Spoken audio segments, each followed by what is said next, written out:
வணக்கம். TNPSC group 4 2025 result வந்துருச்சு. வந்துருச்சுன்னு வச்சுக்கோங்க. அப்போ நம்ம எல்லாரும் ஆவலா என்ன பார்ப்போம்? நமக்கு வேலை கிடைக்குமா? கிடைக்காதா? இந்த ஆர்வம் எல்லாத்துக்குமே இருக்கும். ஸோ டிஎன்பிஎஸ்சி குரூப் 4 ரிசல்ட்ட சீக்கிரமா வெளியிட போறாங்க. அக்டோபர் 20 தீபாவளி இருக்கிறதுனால, அந்த தீபாவளிக்கு முன்னாடியோ அல்லது பின்னாடியோ கண்டிப்பா வெளியிடுவாங்க. நீங்க தீபாவளி கொண்டாடக்கூடாதுன்னு நினைச்சாங்க அப்படின்னா, சந்தோஷமா கொண்டாடணும்னு நினைச்சாங்கன்னா ரிசல்ட் வந்துரும். தீபாவளிக்கு 2 நாளைக்கு முன்னாடி விடுவாங்க. இல்ல தீபாவளிக்கு அப்புறம் கூட ரிசல்ட் என்ன பண்ணலாம் அவங்களுக்கு விடலாம். ஓகே. ரிசல்ட் வந்துருச்சு. அப்போ நமக்கு வேலை கிடைக்குமா? கிடைக்காதா? ஸோ எல்லாரும் இது ஒரு கேள்வி வரும். அப்போ நம்ம என்ன பண்ணுவோம்? நம்ம ஃப்ரெண்ட்ஸ்க்கெல்லாம் ஃபோன் பண்ணி, "நீ எவ்வளோ மார்க்கு? நான் எவ்வளோ மார்க்கு? கிடைக்குமா? கிடைக்காதான்னு?" சொல்லி பார்ப்போம். இல்ல நெறைய YouTubeல வந்து பார்ப்போம். சில பேர் ஜோசியம் பார்க்குறவங்க கூட என்ன பண்ணுவாங்க? இருப்பாங்க. அந்த மாரி பலவிதமா அதிலேயே பல நாட்கள் ஒரு 1 மாசம், 2 மாசம் நம்ம என்ன பண்ணிருவோம்? அந்த ஓடிக்கிட்டே இருப்போம். நம்மளுக்கு கிடைக்குமா? கிடைக்காதா? கிடைக்குமா? கிடைக்காதான்னு சொல்லிட்டு. ஓகே. இப்போ அதுக்கு நான் ஒரு சிம்பிளான ஒரு டெக்னிக் வந்து சொல்லப் போறேன். ஸோ அத மட்டும் பாருங்க. ஃபுல் வீடியோ பாருங்க. ஈஸியா உங்களுக்கு புரியும். அந்த ஒரே ஒரு விஷயம் மட்டும் நீங்க ஞாபகம் வச்சுட்டீங்கன்னா, உங்களுக்கு வேலை கிடைக்குமா? கிடைக்காதா? அப்படிங்கிறத நீங்க ஈஸியா தெரிஞ்சுக்கலாம். அதுக்கு ஒரே ஒரு சிம்பிளான ஒரு ஒரு சின்ன ஒரு கால்குலேஷன். அததான் இந்த வீடியோல சொல்லப் போறேன். ஃபுல்லா பாருங்க. ஓகேவா? சரி நம்ம பார்க்கலாம். ஸோ அப்போ தமிழ்நாட்டுல வந்து பார்த்தீங்கன்னா, ரிசர்வேஷன் வந்து இருக்கு. 69% ரிசர்வேஷன். ரைட்டா? தமிழ்நாட்டுல தான் அதிகபட்சமா நம்ம 69% ரிசர்வேஷன் வந்து குடுக்குறோம். ஸோ யார் யாருக்கு குடுக்குறோம் அப்படிங்கிறது உங்களுக்கு தெரியும். சரியா? பிசிக்கு வந்து பார்த்தீங்கன்னா, உங்களுக்கு 26.5%, பிசி முஸ்லீமுக்கு வந்து பார்த்தீங்கன்னா 3.5%, அடுத்து எம்பிசி, டிஎன்சி டிஎன்சியா இருந்தாங்கன்னா அவங்களுக்கு 20%, அடுத்து ஷெட்யூல் காஸ்ட்டா இருந்தா வந்துன்னா 15%, எஸ்சிஏ அருந்ததியரா இருந்தா 3%, ஓப்பன் கேட்டகரி வந்து பார்த்தீங்கன்னா 31% இருக்கு. ஓகேவா? சரி. அப்போ நம்ம தமிழ்நாட்டுல இருக்க எல்லாருமே ஏதோ ஒரு கேட்டகரிக்குள்ளார கண்டிப்பா வருவோம். இல்லையா? சோ அப்ப ரிசல்ட் நம்மளுக்கு வந்துருச்சு. ரிசல்ட் வந்து வந்துருச்சு அப்படின்னா, உடனே நீங்க பார்க்க வேண்டியது உங்க ரேங்க் என்னன்னு பாருங்க. உங்க ரேங்க். அது என்ன ரேங்க் பார்க்குறீங்க? உங்களுடைய கம்யூனல் ரேங்க் வந்து என்னன்னு பாருங்க. உங்களுடைய கம்யூனல் ரேங்க் வந்து என்ன வந்திருக்கு அப்படின்னு பார்க்குறீங்க. சரியா? சரி. அப்போ அத மட்டும் பார்த்தா போதும். சோ அத பார்த்தா உங்களுக்கு வேலை கிடைக்குமா? கிடைக்காதா? அப்படிங்கிறத நீங்க தெரிஞ்சுக்கிட்டு, நீங்க அடுத்த வேலைய நீங்க ஸ்டார்ட் பண்ண ஆரம்பிச்சிடலாம். ஓகேவா? சரி எப்படி சார் பார்க்கறது? அப்படின்னா, இப்ப எந்த ரேங்க்ல இருந்தா உங்களுக்கு வேலை கிடைக்கும்? சரி அப்ப நீங்க என்ன கேட்டகரியா வேணாலும் இருந்துக்குங்க. சரியா? இப்ப பாருங்க, நான் கேட்டகரிய அப்படியே இப்போ நார்மல் 26.5% அத வந்து பார்த்தீங்கன்னா, ஒரு 200% மாத்திக்கிட்டேன். ஸோ அப்படியே டபுள் ஆக்கிக்கங்க அப்படியே.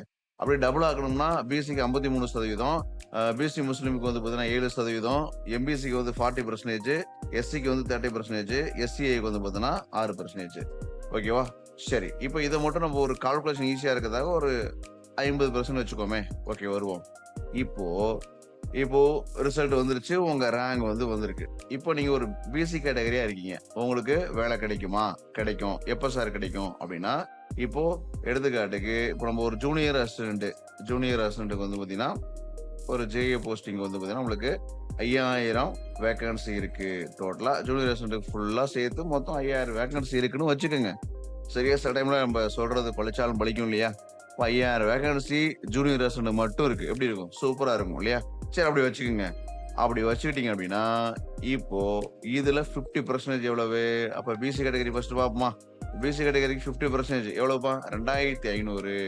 அப்ப நீங்க பிசி கேட்டகரியா இருந்தா, உங்களுக்கு 2500 உங்களுடைய கம்யூனல் ரேங்க் வந்து 2500க்குள்ள இருந்துச்சுன்னா, கண்டிப்பா வேலை கிடைக்கும். சரியா? இல்ல ஒரு 2000த்துக்குள்ள இருக்கு சார் உங்க ரேங்க் அப்படின்னா, கண்டிப்பா கன்ஃபார்மா நீங்க இந்த வருஷம் வேலைக்கு நீங்க போயிருவீங்க. எப்போ? ஜேஏ வந்து இது என்ன வேக்கன்சி இருக்கோ, அந்த வேக்கன்சி நீங்க போட்டுக்கங்க அவ்வளவுதான். நான் வந்து 5000ன்னு ஒரு வேக்கன்சி எடுத்து உங்களுக்கு ஒரு கால்குலேஷன் சொல்றேன். நீங்க வந்து என்ன பண்றீங்கன்னா, அப்போக்கு என்ன வேக்கன்சி இருக்கோ, ரிசல்ட் வரும்போது என்ன வேக்கன்சி இருக்கோ, ரைட்டா? அப்ப அந்த வேக்கன்சி வந்து எடுத்துக்கங்க. ரைட். அடுத்து இப்ப பிசி முஸ்லீமா நீங்க இருக்கீங்க. முஸ்லீமா இருந்தா 7%. அப்போ மொத்தம் 5000 அப்ப 5000 7 அஞ்சு 35 அப்போ 350. அப்ப பிசி முஸ்லீம் பொறுத்தவரைக்கும் 350 ரேங்க் உள்ளார இருக்கீங்க. உங்களுடைய கம்யூனல் ரேங்க் வந்து பார்த்தீங்கன்னா, ஒரு 350 இருக்கு. இல்ல 300க்குள்ள இருக்கு சார் அப்படின்னா, கண்டிப்பா உங்களுக்கு இந்த டைம் உங்களுக்கு வேலை கிடைக்கும். அதேபோல எம்பிஎஸ்சி சார் இல்ல நான் டிஎன்சி கேட்டகரில இருக்கேன் அப்படின்னா 40% இல்லையா? அப்ப 40% 4 5 20 2000. அப்ப கிட்டத்தட்ட உங்களுடைய கம்யூனல் ரேங்க் வந்து பார்த்தீங்கன்னா 2000 இருக்கு.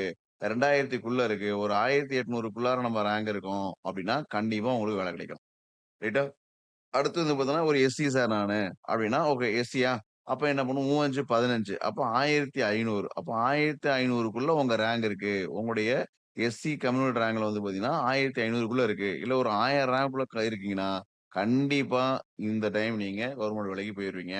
இல்ல சார் நான் அருந்ததி சார் எஸ்சி வரேன் அப்டின்னா 6% இப்ப 6 30 300 ஒரு 300க்குள்ள வரேன். அப்போ உங்க கேட்டகரிக்கு உங்களுக்கு என்ன கேட்டகரில இருக்கீங்க? அந்த கேட்டகரி அப்படியே டபுள் மடங்காக்குங்க. ஸோ அந்த டபுள் மடங்க வந்து பார்த்தீங்கன்னா, அப்படியே வந்து டோட்டல் வேக்கன்ஸில பெர்சன்டேஜ் இருக்கு இல்லையா? பெர்சன்டேஜ் கண்டுபிடிங்க. ஸோ அந்த பெர்சன்டேஜ்க்குள்ளார நீங்க இருந்தீங்கன்னா, கண்டிப்பா உங்களுக்கு வேலை கிடைக்கும். நான் சொன்னது புரிஞ்சிருக்கும் அப்படின்னு நினைக்கிறேன். இப்போ பிசிக்கு மட்டும் நான் மறுபடியும் சொல்றேன். இப்போ பிசி கேட்டகரி இறங்கியிருக்கீங்க. டோட்டலா ஒரு 5000 வேக்கன்சி இருக்கு. ஜேஏவுக்கு அப்படின்னா, ஸோ உங்களுக்கானது வந்து 26.5% ஸோ அத அப்படியே டபுள் மடங்கா ஆக்கணும்னா 53. நான் 53% எடுக்கல. ரவுண்டா ஒரு 50% எடுத்துக்குவோம். அப்ப 50% அப்படின்னா 5, 25 2500 ஸோ 2500 ரேங்க்ல இருந்தா கிடைக்க உங்களுக்கு வாய்ப்பு இருக்கு. இல்ல சார் நான் ஒரு 2000 ரேங்க்ல இருக்குன்னா, கண்டிப்பா உங்களுக்கு வேலை கிடைச்சிடும். இவ்வளவுதான். ஸோ இந்த கால்குலேஷன் நீங்க ரிசல்ட் வந்துச்சுன்னா, என்ன ரேங்க் இருக்குன்னு பார்க்குறீங்க. இந்த கால்குலேஷன் பண்ணி பார்த்துட்டு, நீங்க இந்த ரேங்க்ல வந்தா சந்தோஷப்படுங்க. காலர தூக்கிவிட்டு தெம்பா சந்தோஷமா இருங்க. எப்போ உங்களுக்கு அடுத்த ஒர்க்க நீங்க பார்க்க ஆரம்பிச்சிடலாம். சப்போஸ் உங்களுக்கு ரேங்க் ரொம்ப பின்னாடி இருக்கு சார். இப்ப எடுத்துக்காட்டு நான் பிசி என்னுடைய கம்யூனிட்டி ரேங்கே வந்து பார்த்தீங்கன்னா 5000 வருது சார் அப்படின்னா, கண்டிப்பா நம்மளுக்கு இந்த எக்ஸாம்ல வரப்போறதில்ல. அப்ப திரிஷா இல்லன்னா உங்களுக்கு நயன்தாரா தான். நயன்தாரா இல்லன்னா திரிஷா தான் அப்படிங்கிறப்ப, அடுத்த எக்ஸாம்க்கு நம்ம படிக்க ஆரம்பிச்சிட வேண்டியதுதான். ஓகேவா? ஸோ இதுதான் நான் சொல்ல வந்தது. இது உங்களுக்கு பிடிச்சிருக்கும் அப்படின்னு நினைக்கிறேன். ஸோ இது போல உங்களுக்கு டிஎன்பிஎஸ்சி சம்பந்தமான தகவல்கள், அதேபோல டிஎன்பிஎஸ்சில நெறைய ஷார்ட்கட்ஸ் இருக்கு. நம்ம பாடங்கள கஷ்டமான பாடங்களுக்கு ஷார்ட்கட்ஸ்லாம் உங்களுக்கு தொடர்ந்து நம்ம சேனல்ல சொல்லப் போறேன். ஸோ அதனால சப்ஸ்கிரைப் பண்ணி வைங்க. பிடிச்சவங்க லைக் அண்ட் ஷேர் பண்ணுங்க.